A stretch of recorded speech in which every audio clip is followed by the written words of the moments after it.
Eastern Illinois University Symposium on Science and Technology, and Dr. Stephen Daniels and myself wish that this wouldn't be the last, but a first in the series. And the theme for this symposium is revolutions in science and technology paradigms. And nobody needs to hear or talk to anybody about the evidence of the revolutions that we have lived through science and technology. Actually, everything you look around, you see how science and technology really changed the way we live and changed the world, which is a good thing. Sometimes it's not so good, but hopefully every time will be better. And today is a very special session because the topic is very interesting. The age-long question, life and its origin. You talk about NASA programs going to the outer space, they want to see the origin. Talk about everybody wants to know how did we come here? And what are we doing? And why are we here?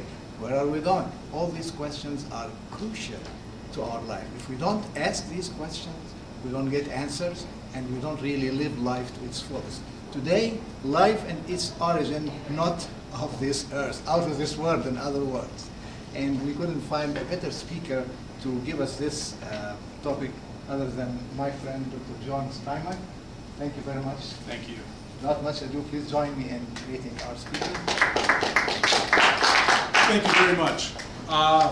As Dr. Wahhabi said, we'll be talking about life and its origin. It is Wabi. Wabi. Because Wahhabi is different. Wabi. Excuse me. No problem. As he mentioned, we will be talking about life and its origin. I can't promise you that I'll tell you where we're going, but I'd like to give you some information and make you ask the question, maybe where we came from. So, life and its origin, not of this earth. Essentially, I'll be talking about a theory called panspermia. It comes from the Greek, just where does life originate? Worldwide origination theories. Some of you may know, if you've had biology, about Darwin's warm little puddle. Did life start here on Earth? I'm going to ask the question, well, maybe it didn't start on Earth, and I'll give you some evidence for that. So, panspermia, it is an old idea, but it has been revived. Okay? It goes back almost 2,500 years. Okay? The Greeks thought that life was dispersed throughout the cosmos. It wasn't just here on Earth. It was everywhere. Again, in the 1850s, some of the German scientists thought that it was a real possibility that life did not originate on Earth. It may have originated elsewhere. Arrhenius said, well, there were possibilities of bacterial spores pushed by solar winds that were distributed throughout our solar system. So maybe not on Earth, but somewhere in our solar system. That is a possibility. And even Francis Crick, one of the co-discoverers of DNA, the helical structure of DNA, said that there was the possibility, he's not saying that this happened, but there was the possibility for directed panspermia. So an intelligent extraterrestrial seeding of the Earth. So, before the Big Bang, what was there? Well, nothing. There was no time, there was no space, there was no matter. But, like any theory, it has evolved. We know the Big Bang has occurred. We know approximately when. We know what happened since its inception about 13.8 billion years ago. So, in that 13.8 billion years since the Big Bang, even low probability events such as panspermia, the seeding of life on other planets, probably happened. So, is it possible? This is one idea when you think about life being brought to the Earth. Is it on the outside of a meteorite or an asteroid or a comet? Well, your first question is, as it comes through the Earth's atmosphere, doesn't it burn up? Well, yes, if it is sitting on the surface of that body, it would, of course, burn up in the Earth's atmosphere as it came to Earth. Well, it was a fantastic idea. Okay, Arrhenius said yes. But Arrhenius also said, well, it probably did burn up if it was on the surface of that planetary body. So if we're talking about life on the outside of a piece of rock hurtling through the atmosphere, it probably was sterilized. Question is, what about life within that body, within that piece of rock? Was it sterilized? I'm going to postulate that it wasn't, or that it didn't have to be. Meteorites. They're our best source of evidence for what the early solar system was like. How do we collect them? We could go out into space and collect them. That's time consuming, very expensive, very difficult. Low probability of success. We can collect them here in Illinois. You can't collect them elsewhere around the world. One of the problems, most meteorites will look very similar to Earth rocks, terrestrial rocks, especially if it's a stony meteorite or a stony iron meteorite. The iron meteorites do look like a hunk of metal, so they're a little bit different. They're a little easier to identify.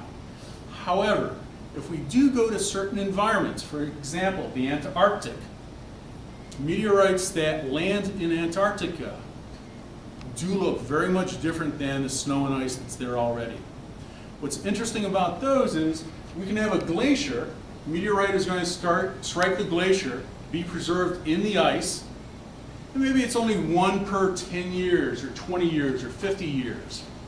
But it's preserved, and eventually at the side margin, at a lateral moraine, or maybe at the terminus, at the front end of the glacier, those meteorites are going to essentially weather out. The ice is going to ablate or evaporate. And all you're left with are lots of rocks.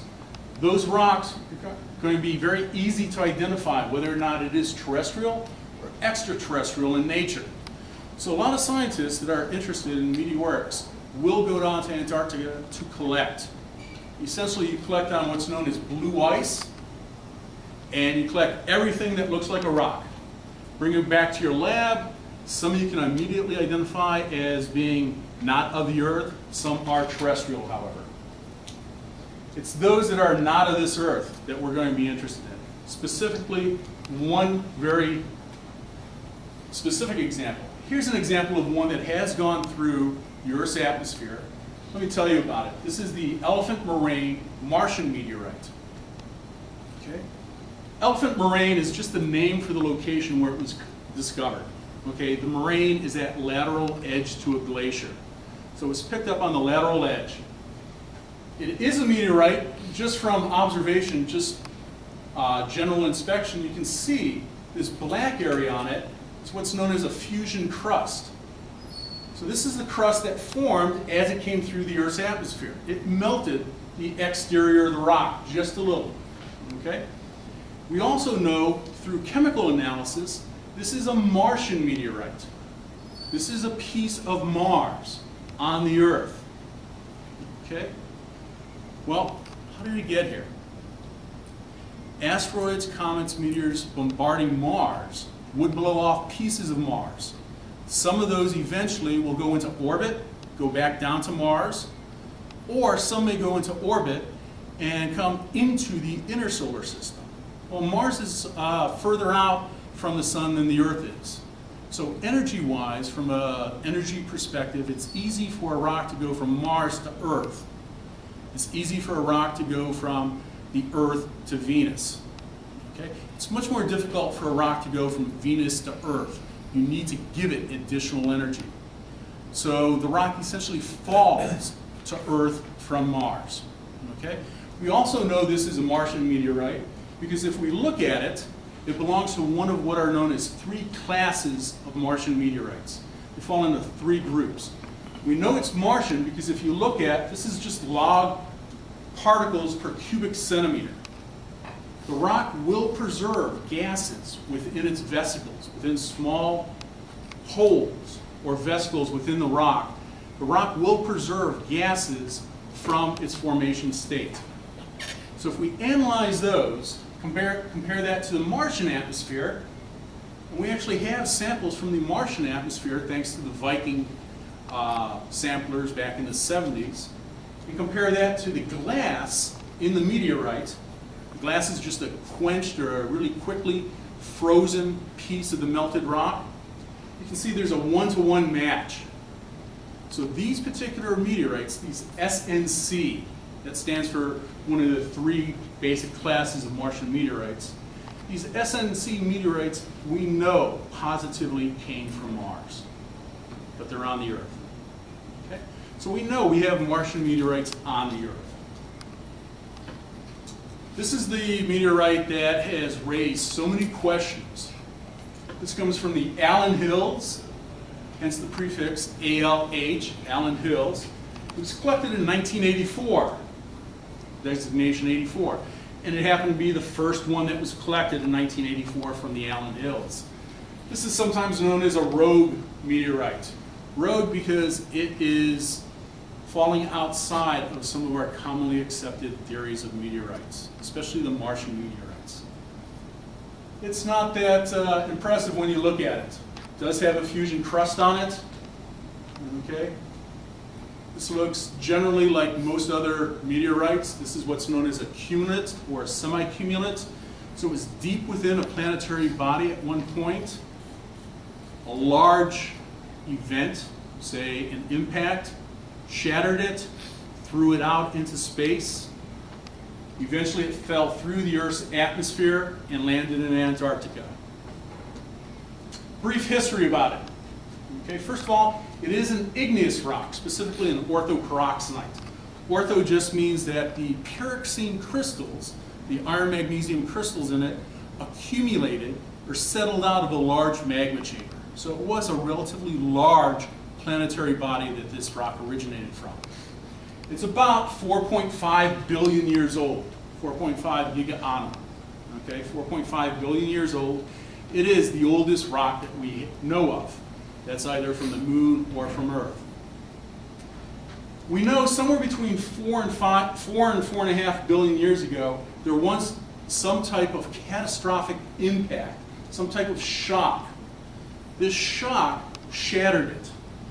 And we know that through metamorphic events and looking at the gases and the elements that are present. So about 4 to 4.5 billion years ago, Mars suffered a major impact. That impact brecciated it and did move some of the grains around. We know that. About 4 billion years ago, carbonate, just like limestone, calcium carbonate, carbonate blebs or carbonate particles formed in the cracks. And they formed at a relatively low temperature. We're not talking hundreds or thousands of degrees. They formed in an aqueous environment, in a water environment. So it had to have been at a relatively low temperature, something that we would be happy living in possibly. Okay? Question is, was there bacterial activity in that water at that time? It's going to be the question that we need to ask. About 15 million years ago, 15 million years ago, not billion, this rock left Mars. There was some type of impact that not only had shattered it previously, but a new impact jolted it off of Mars into orbit around Mars or in the solar system. It wandered the solar system until about 11,000 years ago. About 11,000 years ago, it finally made landfall or earthfall in Antarctica. About 500 years ago, it was exposed.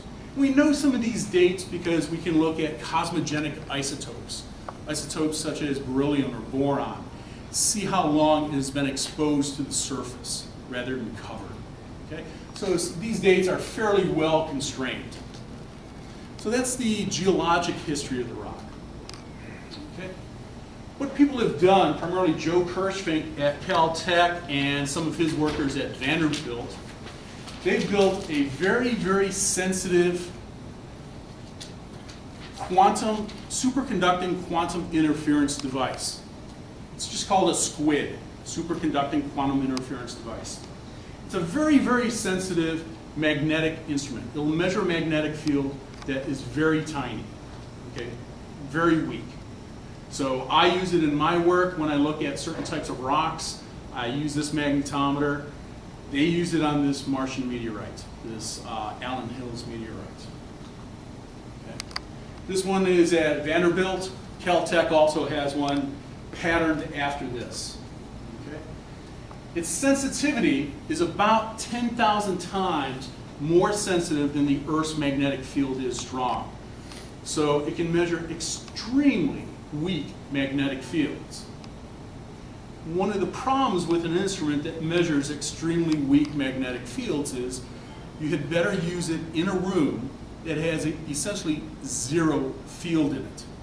Otherwise, something like a truck passing outside the building, an elevator going up and down in the building, will skew the results. So the sample room at Vanderbilt and the sample room at Caltech are in a magnetically shielded room. It also has what's known as a Faraday cage around it so they can zero out the field. And the room is swept every week. Okay, they actually clean the room magnetically every week. Any water that's used is known as nano-pure water. There's a magnet on the water supply, a very strong magnet, to remove any magnetic particles. Any air particles are filtered. It is essentially the very best type of lab that you can work in. It would be the equivalent of a P4 biological lab. Okay? You have to suit up when you go in here. These instruments are very sensitive, so we can actually use very thin sections of rock, okay, to look at what the magnetic field looks like in those rock sections. We can also run experiments by heating the rock sample up, then cooling it down in a zero field to see what those minerals are. This is a Tellier furnace. What you do is you heat the sample up in this chamber, very precise temperatures. You heat it up by 1 or 2 degrees, then cool it down. Then heat it up, then cool it down. Every time you do that, you take a measurement on it. So you can identify what magnetic mineral is the carrier for the signal. This is an image. This is a composite image. Let me explain this. This is a thin section of the rock. So this is maybe only about 1.5 inches across. So this is an image of the rock. Superimposed on top of it is the magnetic field directions that have been measured in this squid, in this magnetometer. The blue means that it's a downward pointing direction. The red means that it's an upward pointing direction. And you can see in other areas, there's other colors. And it's not systematic. You can see cracks in the rock that also have higher intensities. Okay? So the rock is not uniform. This edge of the rock happens to be part of that fusion crust, part of the edge of the meteorite that melted when it came through the Earth's magnetic field. When it comes through the Earth, or when it comes through the Earth's atmosphere, when it came through the Earth's atmosphere, it heated up above the Curie temperature of the mineral. The Curie temperature is just the temperature at which the magnetic minerals gain their magnetic direction. Above that temperature, they're non-magnetic. So if you heat up a magnet above about 710 degrees centigrade, it'll no longer be a magnet. You cool it down, it'll gain a magnetic field. So we know that this part of the meteorite, this part of the thin section, was heated up. It has a different magnetic signature than the surrounding area or the rest of the rock. So this crust, even though it extends only a few millimeters, tells us that the entire rock was not heated up.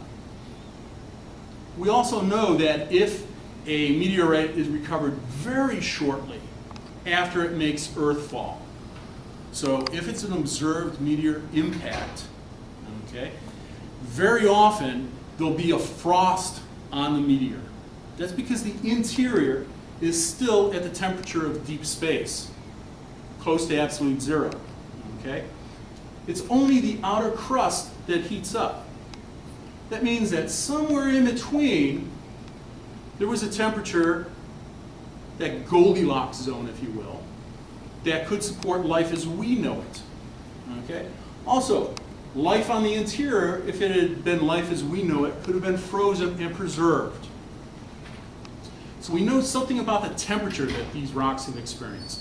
We know something about the timeline, its history. Okay, so here's the fusion crust that was intensely magnified. So Arrhenius was correct. Coming through the Earth's atmosphere would have killed anything on the surface. Okay? But that heat pulse did not penetrate deeply, only a few millimeters. Okay? The interior of the rock, still has a region that has not been touched by temperature fluctuations. Okay? So it tells us something about the temperature or thermal history of this rock.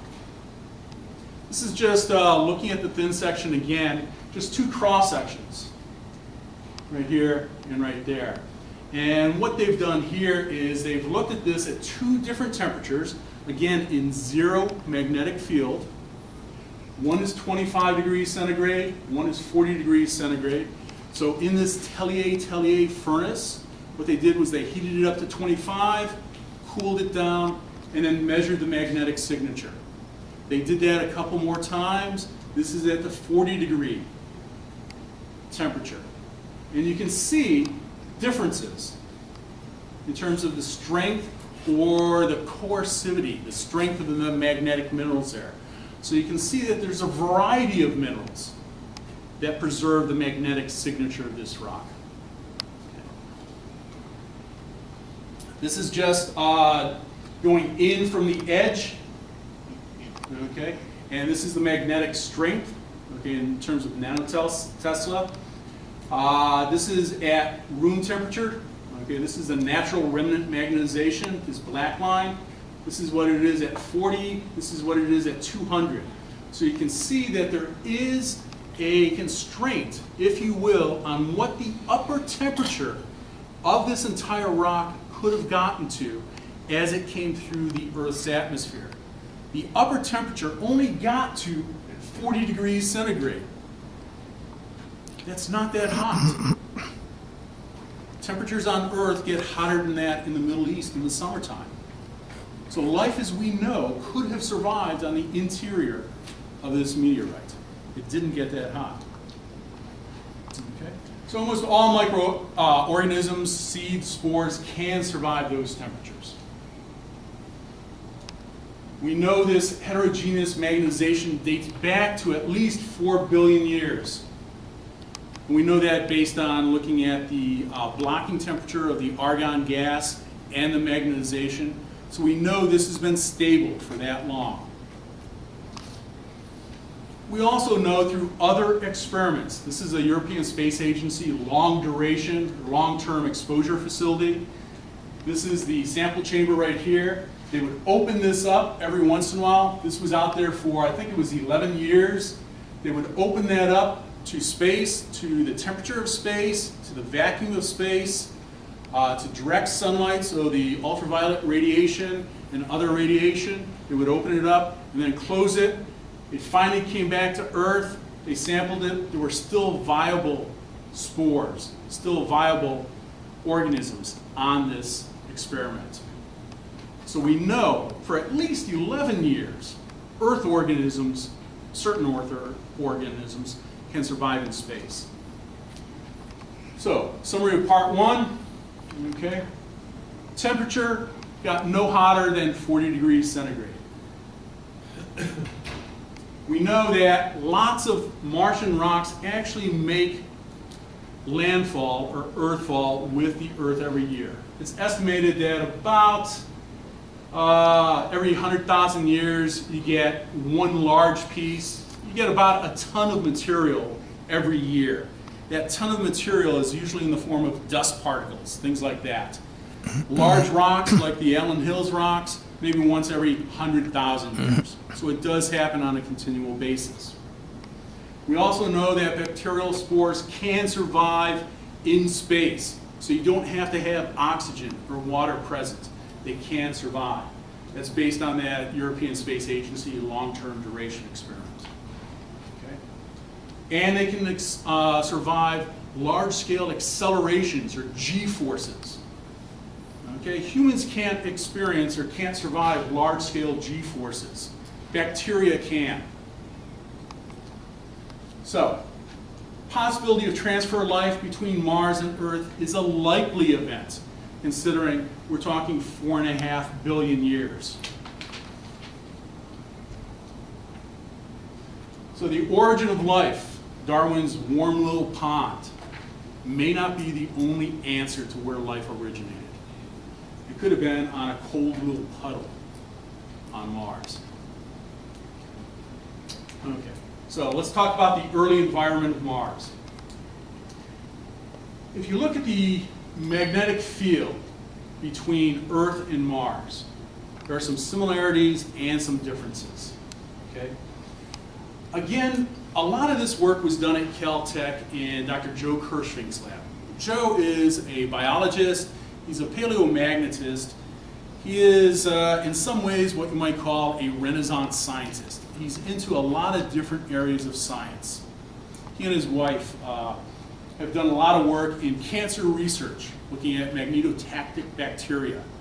So he's very interested in the Earth's magnetic field, and in this case, the Martian magnetic field. Both have magnetic fields. The Earth magnetic field, however, is essentially a dipole. You can think of it as a bar magnet. It has a north pole, it has a south pole. The Martian magnetic field is not like the Earth's magnetic field. It's variable. There's some areas that are very strong, some areas that are where it's nearly absent. So taking a compass onto Mars wouldn't work. Okay? There are anomalies, large anomalies, that are very, very strong in terms of the magnetic signature. There are some that are so weak, they're almost negative. It would be this area. Okay? This is just from some of the Mars observers. Okay? So, we know that the magnetic dynamo, the magnetic field of Mars, was active prior to about 4 billion years ago. There also was some type of atmosphere. So the fact that Mars had a magnetic field, much like Earth's current magnetic field, and there was an atmosphere, that magnetic field helped protect the Martian surface from ultraviolet radiation and other forms of ionizing radiation. Okay. So, it helps stop non-thermal erosion of the atmosphere. Okay. So, we also know something about the oxygen content based on the Martian meteorite and based on the current measurements of the composition of the Martian atmosphere based on, say, Viking and the current explorers on Mars. So the Martian atmosphere has also changed much like Earth's atmosphere. Earth's early atmosphere was nothing like today's atmosphere. There was what's known as mass-independent oxygen fractionation. Most times when you sort something, when you fractionate something, it's based on mass. There are ways to sort things not based on mass. So it's a mass-independent oxygen fractionation. Based on the oxygen isotope signature in this Allen Hills meteorite, we know that the Allen Hills meteorite passed through some type of atmosphere early in its history, about 4 billion years ago, where ozone was present. And the making or production of ozone is one way to have this non-mass fractionation, separation of oxygen. So the presence of these isotopes in this meteorite indicates something about the early atmosphere of Mars. There was ozone present. There was a pressure as well. The magnetic field indicates that there was probably some type of ultraviolet screen, if you will, protection to the Martian surface as well. Okay. Were there oceans? Was there water present on Mars? Many of you probably, if you keep up with current events, you probably hear some of the new information that is coming out almost weekly, if not monthly, on additional information on there is water on Mars. Okay? Geomorphically, if you look at the land surface, you can see, especially in the southern hemisphere, so this is looking down on the southern hemisphere, there is essentially this huge basin, okay? And you can see shorelines, okay?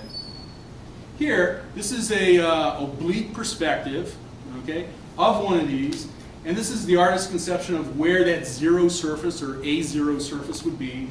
If you fill it in, you can also see the presence of old shorelines.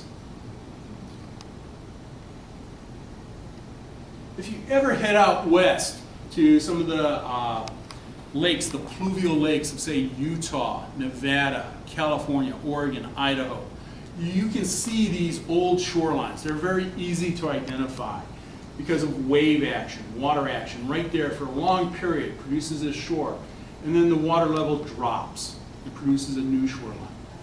So based on just geomorphic evidence, we know that water was present on Mars. Okay? Also, Mars Odyssey has found solid water, ice, below the surface of Mars. That's based on the neutrino emissions with the hydrogen. So we know there is still solid water on Mars. So if Mars was warmer, there probably would be liquid water. It also appears, NASA has said that there appears to be liquid water during different seasons on Mars. Some of this solid water, some of this ice will turn into liquid water, run down little rivulets or the sides of little canyons during the warm season, during their summer. And you can actually see damp spots in these canyon walls, and then it evaporates into the atmosphere because the atmosphere is such a low pressure now. So there's still current water on Mars. Okay? If you look at the Tharsis region, Tharsis volcanic province, this is one of the areas of Mars that has the highest gravity anomaly. Essentially what we're saying here is that this Tharsis region, this volcanic region, has been in existence for millions upon millions, approaching billions of years. Mars does not have the same type of geologic activity that the Earth does. It does not have plate tectonics. So this has been in existence for billions of years. So if there is ice in this region, and you do have a warm spot, there is a possibility for liquid water. Okay? If you look at some of those canyons and look at them in terms of their elevations, you can see that they tend to point away from where these warm spots are, the Tharsis Bulge. So it appears that they're true drainage canyons. So streams that came off of the Tharsis Bulge. Tharsis is at least 3.8 billion years old. So it's been in existence for a long time. So any water that's present would have run off along those little stream channels.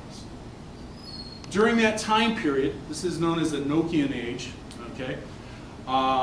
During that time period, the atmosphere of Mars had a pressure about 1.5 bar, okay? Which is a little stronger than what Earth is, okay? Had an ocean that is estimated to be anywhere between 100 to maybe 1 kilometer deep. So early Mars did have an atmosphere. It did have liquid water present. If life wasn't there, why not? It's in that zone, that hospitable zone around the sun where life could form. If life wasn't there, the question really is, why wasn't it? Okay. The question is, how do we detect it? This is a question that I'll leave to the biologists, but which is a better indicator of life? The image on the left, image on the right. To you and I, the image on the right might be a better indicator of life. Okay. Which is a better indicator of life? This image from Mars or this image? Well, that was an early image of a hill on Mars. 2 eyes, nose, mouth. Okay? This is that famous face of Mars. Well, the best imagery we have now of the face of Mars no longer looks like a face. It's just a dome. Okay? Geologically, it's a dome. It's been lifted up right here. Okay? You can see sedimentary layers, though. Okay? So right now, for you and I, the best indicator for life might be that. Good biomarker. What if we were intelligent jellyfish? Which is a better indicator for life? For a different life form? That would be. It's a fossil. Okay. What if we weren't human? What if we weren't jellyfish? What if we were bacteria, specifically magnetotactic bacteria? Which is a better indicator of life? A skull, fossil impression, or magnetotactic bacteria? Okay, magnetofossils. I hazard a guess those. So, question is, what's our best indicator of life elsewhere? Are we so egocentric that this is our only indicator of life? Can we expand it to include that? Should we expand it to include that? Is this life? This is a scanning electron microscope image of an interesting formation from the Allen Hills meteorite. Is this life? Is this life? Okay. What do we think Martian life looked like? Now, back in 1986, McKay from NASA, one of the scientists, proposed that those images, those little rod-like, string-like, bacteria-like images, were evidence for ancient life from Mars. He said there's also the presence of organic compounds, specifically polycyclic aromatic hydrocarbons. He said that those fossil-like things look like fossil bacteria. He said that there are also iron oxides and iron sulfides found together, which you don't typically find in a particular type of environment. So, were these bacterial magnetofossils? That was the big controversy back in 1996. Turns out that some of the PAHs that were sampled from the Allen Hills meteorites were actually from Earth sources, so there was contamination. Some of the others, though, couldn't be explained through contamination. It's much like this riddle. Okay? 6 men from Indostan, trying to learn, much inclined, went to see the elephant. Though all of them were blind, that each by observation might satisfy his mind. Take a look at this. Okay? One felt it, and it felt like a wall. One felt part of the elephant felt like a rope. Part of the elephant felt like tree stumps. One said it felt like a fan. One said, no, I felt a spear. One said, I felt a snake. And some of these men of Indostan disputed loud and long, each in his own opinion, exceedingly stiff and strong. Though each was partly in the right, they were all wrong. And the question is, when we're looking at evidence, what is right and what is wrong? Here's the Allen Hills meteorite. Okay. There is PAHs present. Those who disagree say it's all from organic contamination. It appears that some of it is now. You do have low temperature carbonates forming. While they say it's life, opponents say it's artifacts because of the shock-induced treatment of the meteorite when it hit the Earth, when it came away from Mars, when it hit the Earth's atmosphere. Okay? Some said that the material, the substrate and the material on top of it formed at low temperature. Others said it formed at high temperature. So the question comes down to, how do we recognize life? Is there a single definition that we can all agree on? Well, we first have to define it, and then we use the definition looking at other features. We have to come up with a single definition and be consistent in its use. So what should we look for to prove the existence of life, especially on Mars, say? Okay. McKay, in that 1996 paper, described 4 lines of evidence saying that he found life, that his group found life. Okay. No single line was presented as the only source or as the definitive source. He said that all four taken together supported his assertion that life was present on Mars. It was criticized by many people, many people. Well, in any case, the attached figure establishes, whatever. It's not unique to the biogenic processes. That's true, but when you take all four of them together, it's very difficult to criticize that. So what is unique? Nothing. Except that life obeys the same physical and chemical laws throughout the universe. So we can't make exceptions. The suggestion that life can do anything that's outside the laws of chemistry and physics is really a creationist concept. So, what we want to do is try to come up with some type of definition of life that we can apply here on Earth to explain all life on Earth and explain any evidence that we find from elsewhere. It's been proposed that a good biomarker should also display the fingerprint of natural selection. That supposedly is the key between life and non-life. You can have crystals that replicate.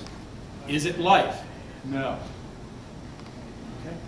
The magnetosomes made by the magnetotactic bacteria are under genetic control. They have at least 7 characteristics to increase the magnetic moment, or the magnetic strength of the magnetic crystals within them, and they reduce the biologic need for intracellular iron. Okay? That's what we know about the magnetotactic bacteria here on Earth. So, an important trait. Magnetic moment, the strength and direction of that magnetic crystal is going to be very important. It needs to be single domain. Think of it as Goldilocks. It needs to be just the right size, not too small, not too large. In terms of magnetic studies, we call that a single domain crystal. That could be like the mineral greigite. It needs to form under genetic control. In other words, it needs to be able to be replicated and very precisely. Time in, time out. It needs to have a relatively high chemical purity. It's a difficult process. It needs to have single domain rather than multi-domain in terms of particle size. It needs to have an anisotropy that is easy to replicate. In other words, the directional orientation needs to be able to be replicated very precisely, very easily. Okay? Here, that's moving in the pro-life direction if we try to achieve all of those. It's moving in the pro-life direction. Okay? This is similar to the approach that McKay took in his 1996 paper. Not a single one of these guarantees that it's life, but in this case, all 3 help support that postulation. So, these are magnetotactic bacteria. These are the crystals, the magnetite crystals that this bacteria form. Essentially, they're very, very small bacteria. They use those crystals to orient themselves in the Earth's magnetic field. They're small enough that other particles in the medium that they're living in will jostle them around. So if they're trying to go from point A to point B, it's essentially following a drunkard's walk, Brownian motion, because the other particles are moving them around. However, if they have this magnetotactic crystals in them, the Earth's magnetic field will help to align them and keep them on track. Okay? So the bugs, these bacteria, use the geomagnetic field and gradients within the reduction and oxidation fields, to orient themselves and to move around. So essentially, this has been shown through an experiment, a pulse magnetization experiment, where you sent this bacteria from the south to the north. You hit it with a large pulse, an anti-direction pulse in the magnetic field. Okay, confused the little guys. And they started turning around and going in the other direction. So, single domain ferromagnetism, which is part of rock magnetism, and biology can be one and the same.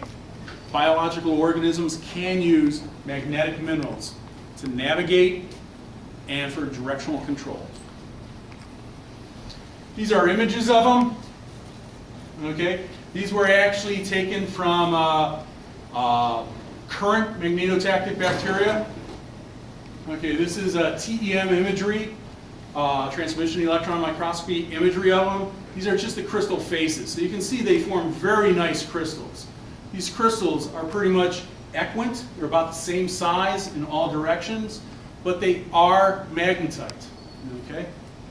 Higher order animals also have this. Salmon, okay? Human brains, okay? As I said, Joe Kirschvink and his wife have done a lot of work on the relationship between magnetite and cancer. So, these are images of magnetite that is grown synthetically. This is images of magnetite from the magnetotactic bacteria. Similar, not the same. These are the 7 properties. So McKay used 4 lines of evidence. Here's 7 lines of evidence that suggest that magnetotactic bacteria do produce magnetite. So if we find it elsewhere, it may be a good indication, especially if it meets all 7 criteria. If the sizes and the shapes are compatible with single domain theory. If the crystals have no defects and the crystals are essentially elongate in one direction,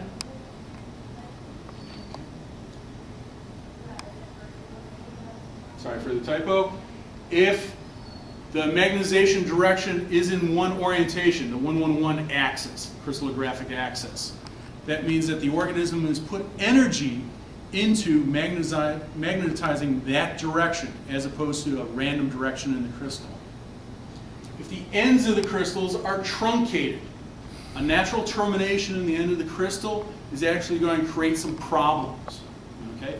So if the end of the crystal is truncated, if there are no metal trace impurities, things like platinum, silver, copper. If it's just iron, that means that biologic activity has sorted that out. Essentially, if we have a perfect crystal lattice, and if there's an alignment of the chains, okay, we've met the Holy Grail. Supposedly, we're going to use that as our indicator for life. Okay, I have about 10 minutes. I'm going to actually skip ahead a little. These are the crystals. These are equant. Okay, this is a small crystal. The only way to expand it is to increase this face. This is what you might find naturally, and it's a different face that has been elongated. Okay, I told you about those problems. If the ends of the crystals are not truncated, you create what this is. It's a flower structure. Okay, this flower structure actually creates energy havoc within the crystal. So if you can truncate it, you don't have that flower structure. Okay? This is Koseki. Koseki is Joe Kirschvink's son, one of his 2 sons. The other is Joseki. Koseki, this is a model, okay, of one of these magnetotactic bacterial crystals. Okay? Here you can see that elongated face. So this is the face that grows. The others are the truncated ends. This face grows to where the crystal is elongate, but roughly equant in every other dimension. Okay? This is where I asked you, don't quiz me too hard on the biology. Okay? Essentially, this is the way that you would form the magnetite crystal. Okay? You have a double layer of essentially fat cells here. You have these siderophores, which are iron-seeking organisms within the cell. They will transfer the iron and not the other minerals, so not the copper, not the silver, not the other pollutants, if you will, into the cell membrane. The cell membrane has been constructed so when the iron gets in there, it can grow to this size and this shape. So the bacteria will actually grow to a certain size and certain shape. It is genetically controlled. Here we are again. These are some of the carbonate areas, this low temperature, so we know it formed at a low temperature. This is when you dissolve part of the meteorite and take a look at any of the magnetotactic bacteria, the magnetic crystals in it. This is what it might look like under closer examination and better screening. These are those magnetic crystals that we're seeing. Different shapes, different aspects. Okay? Here they are up close. Again, this is Earth magnetite from the magnetotactic bacteria. This is the magnetite crystals from the Allen Hills meteorite. Can you tell the difference? You actually can't. You actually can't. There's Koseki's model. Okay. Here's that chain of magnetite crystals right there. It's elsewhere in this meteorite. Now the last section of this presentation actually talks about the redox environment, the reduction and oxidation environment on early Earth and on Mars. Okay. I'm going to actually skip through this to the very end, go through the chemistry. Okay. Come up with this. Okay, that's for the redox section. Early Earth had water, was probably anoxic, possibly with a methane-dominated greenhouse, until about 2.3 billion years ago. Okay? The evidence for life on early Earth is no stronger than evidence for life on early Mars. So the question is, where did it evolve? Okay, this is going through all the potential redox reactions, where life would be more viable, where it's less viable. I'm sorry to skip over some of the biology. Maybe I'm not sure on that one. Okay. And get to the very end, because I know it's about 7 till. So where did life evolve? Let's look at water, let's look at organic material, let's look at the redox gradients, and let's look at whether or not there was some type of ionizing screen, a UV screen. Okay, for water, yes, there appears to be liquid water on early Earth, on early Mars, even on Europa, and on some of the recently discovered interstellar planets. Let's look at organic material. Evidence for organic material on early Earth, on early Mars, possibly on Europa, and I'd say probably now on interstellar planets. So far, we're not sure where it could have originated. Look at the redox gradients. Are they conducive to life's formation? Early Earth? Probably not. Mars? Probably yes. Europa? We're not sure about. Interstellar planets right now, we're going to say no, we just don't know. Was there a UV screen? Early Earth? Probably not. You didn't have the ozone present. Early Mars? Yes. Europa? Yes. Interstellar planets? Yes. So it looks like, based on the information I've given you and presented, that life could have originated on Mars and then been ejected from Mars and landed on Earth. It could have seeded early Earth. So Darwin's warm little pond may have been that cold little puddle on Mars. Perhaps we can find evidence of Martian life here on Earth. Okay? So that's it. Thank you very much. Thank you. Thank you very much for this presentation. I think it deserves a whole symposium. Yes, I do have another section that I didn't get to. Very good. So keep it for the next symposium, Okay, and thank we'll you. have 2 sessions next year. Sounds That. good. Thank you. Now, any questions from the audience, please? Suggest that if life originated on Mars, then it would be most successful on Mars, and we should be able to see evidence of life presently on Mars? Natural More so than on selection, Earth? if we're saying that it developed to the same degree here on Earth as we know it now, If it developed to a lesser degree than what we're used to here on Earth, and then was ejected and conditions changed, and we know the conditions, the redox conditions, the atmospheric conditions, the water conditions have all changed on Mars. So this hypothesis states that conditions were favorable for the origination of life on Mars. Then it was essentially kicked out. Conditions changed, could no longer support life, and conditions were just right here on Earth. Do you think it's probable that if they ever manage to put a drilling rig on Mars and drill down into that liquid water layer, I don't know how deep that would be, but that it's quite likely that they would find life forms? I think the probability is very high, at least not, maybe not living life forms, but maybe evidence for past life. I certainly hope they do. I don't think that we're fortunate enough that life originated just on Earth. I think in terms of the grand scheme, in terms of time and probability, life has to have originated other places as well.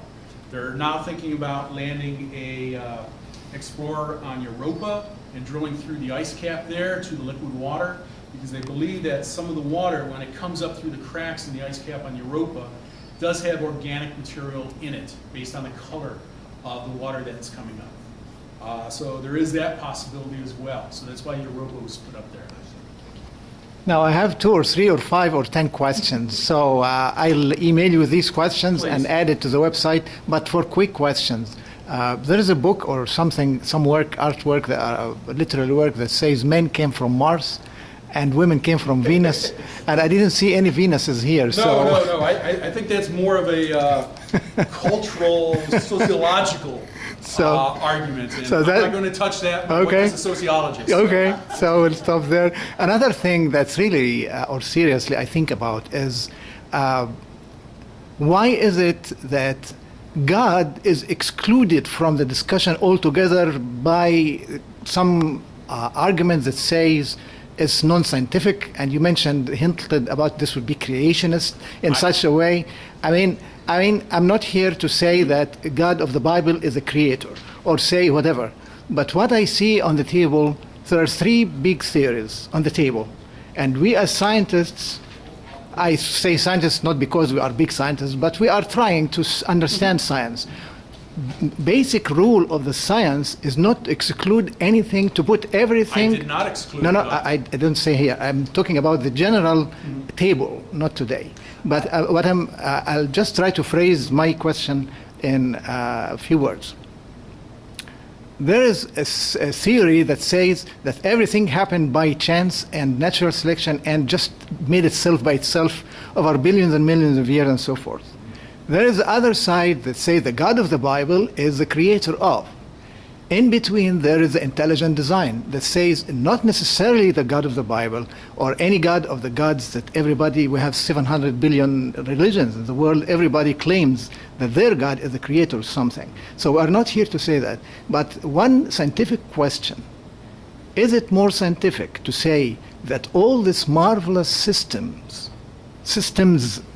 in everything, made itself by itself scientifically, or somebody did it? Whoever this body is, call it XYZ. So I see that there is a movie called Expelled, for example, that some professors, real professors here in this country, in the past 10 years, lost their jobs because even mentioning that there is another side of the argument. So my question here is not the God of the Bible or the God of the Hindus or whatever. I'm saying that is it more intelligent or more scientific to say that any system that we see has a doer or somebody who did it, not that it made itself by itself billions and millions of years? Because if people say billions of years and nobody can see it, nobody can repeat it, nobody can verify it, I mean, science basically is verifiable, repeatable, and other stuff for scientific method. So what is the difference between those who say it's billions and millions of years, nobody can see it or repeat it, and the people who say it's God just created it? Same argument. I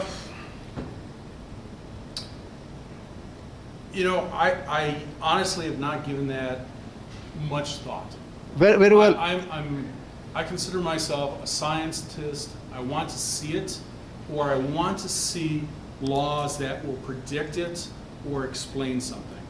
So if God I'm is not- a grand unified theory, I will call God a grand unified theory. No, I'm not talking about the God. I'm talking Right. about, In you terms of mentioned, some other driving force. no, I mean, the main argument here, it says there are natural laws. Mm-hmm. We know, humanly speaking and scientifically, that whenever there is a law, there is a lawgiver. If you have a speed limit in the middle of the desert, you know that somebody put the speed limit. For some reason, we maybe understand, but for there to be a law, there must be a lawgiver. Right, that's the grand unified theory that physicists are working on, I believe. That is the, I won't put words in a physicist's mouth, but I would say that for a physicist at least, the lawgiver would be the grand unified theory. The one theory that melds gravitational, electrical, all the various laws that we have together into one large law. As a geologist, I fortunately don't have to think about the philosophy behind Things, yeah. what is the driving force. Well, looking at the things. Yeah. As a person, I have my own opinions, but as a geologist, I look more towards the science. Now, I liked many things of what was presented today. One of them, the elephant thing, Yes. that all of us are kind of blind and trying to find the truth. Mhm. The point is to be sincere in our search Yes. and accepting to whatever. No. And we have to understand our biases. Yes, our exactly. perspectives. The other thing is I like presentations which leaves people with more questions than answers, because we leave this room with more questions to think scientifically and try to find the answers. Thank you very much. Would you please greet our speaker again?